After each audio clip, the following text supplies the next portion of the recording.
তিনি আমাদেরকে এখানে উপস্থিত হওয়ার তৌফিক দিয়েছেন। ইতিমধ্যেই আমরা দুইটি শোক সংবাদ শুনেছি। দোয়ার জন্য আপনাদেরকে বলে রাখি, একটি শোক সংবাদ হচ্ছে খুলনা জেলার দাকব উপজেলার সম্মানিত জামাতের আমির সহ গাড়িবহর নিয়ে তারা ঢাকায় আসছিলেন।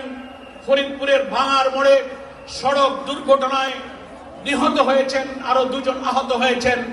নিহত মৌলানা আবু সাইদ, তার জন্য আল্লাহর কাছে ফরিয়াদ করে, আল্লাহ তুমি তাকে শাহাদাতের মর্যাদা দান করো, কারণ তিনি দিনের পথেই তিনি যাত্রা শুরু করেছিলেন। আল্লাহ তাকে শাহাদাতের মর্যাদা দান করুন। উত্তরবঙ্গের একজন জামাতের দায়িত্বশীল আসবার পথে অসুস্থ হয়ে হার্ট অ্যাটাক করে ইন্তেকাল করেছেন। এই দুইজন দ্বীনের কাজে জিহাদের ময়দানে বেরিয়ে যারা ইন্তেকাল করেছেন, আল্লাহ তোমার এই বান্দাদেরকে তুমি শাহাদাতের মর্যাদা দান করো। সবাই বলুন আমিন। যারা আহত হয়েছেন আল্লাহ তাআলা তাদেরকে সুস্থ করে দিন।